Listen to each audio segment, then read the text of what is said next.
Alô amigos, alô amigas, é o professor Djalma que está de volta para nosso curso de Ética e Felicidade, lições da filosofia antiga para uma vida boa, para uma vida mais feliz.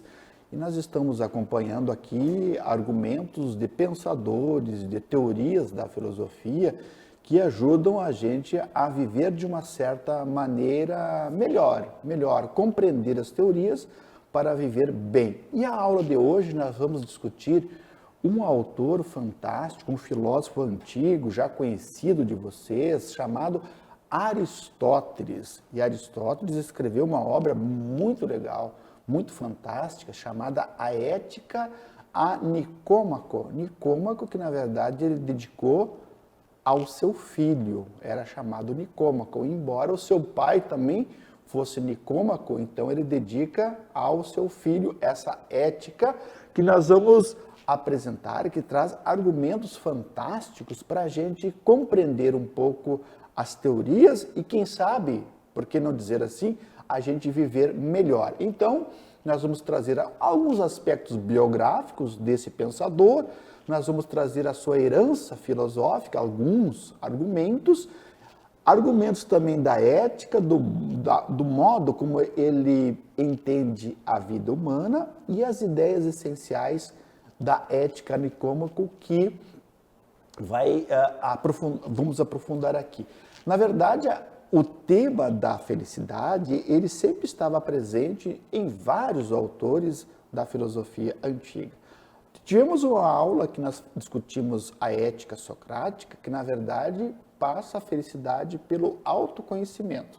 As pessoas que se fazem essa reflexão, muitas vezes pela sua própria exame da sua existência, a sua racionalidade, mas do autoconhecimento, encontra a felicidade. O Platão também diz na República que a felicidade parte do princípio dos homens justos e também no Filebo, o amor, que é mais uma combinação filosófica da felicidade, é uma combinação entre o prazer e a sabedoria. E, na verdade, o Platão quer, na República, o reconhecimento, a imagem de um homem bom e de um homem belo, aquilo que nós chamamos de kalos kagatos, do grego. Interessante que na obra República de Platão, todos nós imaginávamos, por exemplo, uma república ideal, perfeita, mas na verdade Platão está muito preocupado com a educação mais de uma forma integral de como seria a virtude, a ética desse homem que poderia administrar a cidade, o homem bom e o homem belo. Aristóteles, nós vamos ver hoje que a felicidade já é mais uma racionalidade, eudaimonia é encontrar o seu lugar natural, e nas próximas aulas nós vamos ver também nas escolas helênicas, dos pirônicos, por exemplo, dos céticos, que é a indiferença, quanto mais você ficar indiferente mais, em relação aos problemas dos fatos da vida, mais feliz você será. Os epicuristas vão dizer que a felicidade está no verdadeiro prazer e os estoicos vão dizer que a verdadeira felicidade estará na virtude, na aceitação do destino, na aceitação do sofrimento. Então vocês percebem que a filosofia antiga, cada escola, cada autor tem uma contribuição muito legal para a dinâmica existencial. Perfeito? Nos acompanhe então. O primeiro ponto, eu argumento e apresento para vocês, que vocês na verdade ainda não têm conhecimento, quem foi na verdade esse filósofo antigo chamado Aristóteles, muito importante, nasceu ainda 380 anos antes da nossa era, né, na Grécia Antiga, ateniense, e a primeira obra que nós trabalhamos sempre é uma obra chamada A Política, que ele fala que todo homem é um ser racional, mas é um ser sociável, é um animal político. Nós somos zoon politikon, temos racionalidade, nos diferenciamos dos demais seres do mundo, como as formigas, como as abelhas, diz Aristóteles, que vivem junto, mas não tem o princípio da racionalidade. O homem é capaz de pensar, refletir,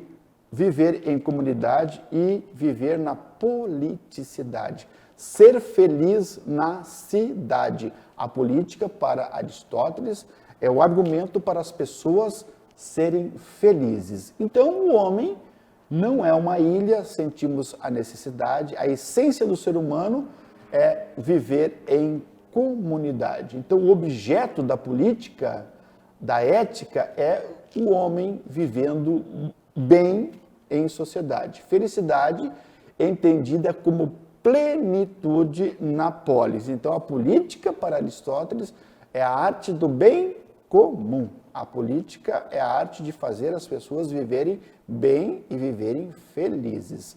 O resultado de uma vida virtuosa na comunidade vai resultar, sim, diz Aristóteles, numa felicidade plena. Perfeito? Então, ele nasceu em Estagira, ele, na verdade, não é cidadão grego de natureza, a 320 quilômetros ao norte, na Macedônia. Então, ele tinha que pagar um tributo anual para poder participar da polis, então ele era considerado um estrangeiro, um bárbaro, mas atenção pela palavra bárbaro aqui, que ela não significa inculto, pobre, não, muito pelo contrário, era macedônio, de uma linhagem, de uma família muito importante, né? Ele viveu até os 62 anos e a melhor biografia para entender Aristóteles advém de uma obra chamada Vidas e Doutrinas dos Filósofos Ilustres, escrito por Diógenes Laércio. Ali a gente compreende quem é que foi esse pensador. Seu pai era médico, claro, médico muito diferenciado da medicina atual, possivelmente coletavam chás, ervas, né, para prescrever aos seus pacientes, mas é interessante que o Nicômaco, pai de Aristóteles, era muito amigo do rei Amintas III, que na verdade era pai de quem? Do Filipe II. E o Filipe II era pai de quem? Do Alexandre. O Alexandre que foi o grande conquistador ali do Império Macedônio. É interessante dizer, então, que, inclusive, depois teve uma época que o Aristóteles volta para a Macedônia e ele vai ser o preceptor do Alexandre. O Alexandre, menino, vai estar aos pés do Aristóteles, que vai passar ensinamentos filosóficos, matemáticos para o Alexandre. Aos 17 anos, ele vem para Atenas e fica por mais de 20 anos aos pés do mestre Platão. Então você tem o Platão, primeiro você tem Sócrates, que o discípulo é Platão. Depois você tem Platão, que o discípulo é Aristóteles. E o Platão fundou, na verdade, a academia, dedicada ao rei Academos, e depois da morte de Platão, ele pensou que herdaria, na verdade, a academia, mas assim não foi o que aconteceu. Então ele retorna à Macedônia e vai ficar um tempo. Portanto, aos 49 anos, ele retorna para Atenas e vai fundar a sua própria escola filosófica chamado Liceu. A academia é do Platão, o Liceu. E essa escola, na verdade, vai ser famosa porque vai ser uma escola chamada Escola do Peripatética, ou Peripatos, que na verdade significa aqueles que aprendem, ensinam, caminhando, dialogando. Era uma educação não tão formal como os dos nossos dias, na verdade era uma certa maior liberdade, eles tinham no ginásio, que na verdade é ginásio é uma palavra grega que significa a escola para exercícios nus. O ginásio é que eles faziam exercícios também numa educação não apenas cognitiva, racional, mas uma educação bastante integral do exercício físico, do lúdico, artístico, cultural, também que o homem grego tinha. Então essa escola peripatética ele dirigiu por 30 anos sendo mestre.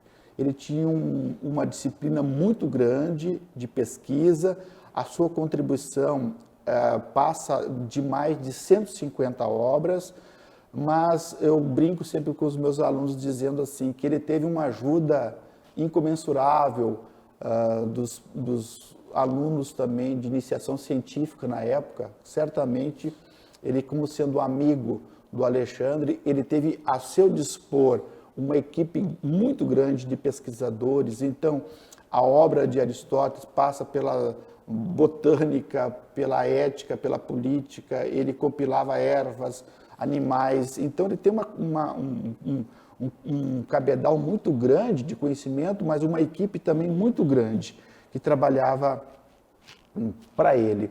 Então, a sua contribuição é de uma forma muito legal. Deixou mais de 150 livros de zoologia, biologia, botânica, política, e muitas das obras que estão até nós hoje foram obras, muitas vezes, que Aristóteles não escreveu. Muitas das obras são aulas, são resumos de aulas de seus alunos que chegaram até os nossos dias. Muitos foram dos seus alunos, outros de suas falas, e ele foi considerado, assim, um pai da filosofia política, da lógica, da arte, da ética. É um tema bastante abrangente. Então, eu sempre recordo com vocês aquele quadro do Rafael Sanzio que foi pintado, chama-se A Escola de Atenas. Você sempre presta atenção que tem dezenas de pensadores e no centro dessa pintura tem o Platão sempre apontando para o mundo das ideias, dizendo que o princípio fundamental é o mundo das formas ideais que está contemplado nas ideias, que você, através da teoria da reminiscência, recorda aquilo que a tua alma já está impregnada com conhecimento. Aristóteles aparece na pintura apontando para esse mundo, para esta realidade. Então, que é o princípio fundamentado, está na ciência, está na pesquisa, está na empiria. É uma diferenciação. A ética e a moral é interessante, que é uma teoria e prática. Aristóteles sempre defendia que os humanos deveriam ter a ética como uma atitude permanente de um aprendizado, um senso prático do dia a dia, com uma vida honrada. Então, Aristóteles entende que a ética advém do homem perfeito pelo costume, pela prática, que a gente nasce não homem e vai se construindo o homem através dos hábitos, dos costumes. Por exemplo, um ginasta, um musicista, como é que você, um jogador de futebol, como é que você se torna bom na arte de ser um bom músico, um bom jogador? Através de uma prática, através dos hábitos, de uma persistência das suas práticas, do aperfeiçoamento que leva à perfeição. E o mesmo pensamento tem Aristóteles do ser humano. Como é que você se torna um bom homem? No exercício da prática do bem. Exercitando a prática do bem, você se tornará um bom homem. Então, na verdade, ele é um pai fundador da ética, como nós compreendemos hoje. O que seria a ética? A ética é o modo de ser, né, do homem, que ele vai se construindo, e esses hábitos, esses costumes, para o bem viver da sociedade. Quanto melhor os princípios das práticas éticas, melhor será a sociedade. E ele entende, então, a política ligada à ética, a política ligada ao bem comum de uma vida feliz e a ética ligada mais às práticas individuais de um ser humano. Então, por isso que a ética e a política, para Aristóteles, elas estão, de uma certa maneira, interligadas. Ética, o cuidado das boas virtudes individuais, e a política é a ética coletiva, as boas virtudes de uma forma comunitária. É a vida da polis que se desenvolve a dinâmica da felicidade. Para isso, para nos tornarmos bons homens, nós precisamos de treinamento. A ética discute, então, como agir da melhor forma possível. E o objetivo é sempre buscar a arete, é buscar a perfeição, é buscar a excelência naquilo que nós fazemos. Objetivos, então, é a excelência do caráter. O objetivo é a felicidade e a eudaimonia. Porque, diz Aristóteles, todas as ações humanas tendem a um fim último. E esse fim último, o bem final, é a felicidade. É a única razão pela qual nós estarmos aqui, é a felicidade. Não tem sentido o ser humano viver para a infelicidade. Todas as ações humanas tendem à felicidade. Então, a ética é considerada, sim, uma forma de política, e na medida que o verdadeiro político é o que deseja transformar os seus concidadãos em agentes de bem. Para isso, deve estudar e vivenciar as virtudes. Então, tornamos-nos justos não pelo conhecimento da justiça, mas sim pela prática da justiça. Não é a discussão, a visão filosófica que conduz por si só à virtude, mas é a prática da virtude que leva a uma vida boa. Então, nós encerramos essa primeira parte, discutimos a questão da vida, da biografia, da importância política, da visão ética, e na segunda parte dessa obra nós vamos nos dedicar mais especificamente ao conceito de eudaimonia, que é o conceito de felicidade, e tem ideias bem legais para a gente aproveitar para a nossa vida. Fique aí, nos aguarde e nos acompanhe. Abraço!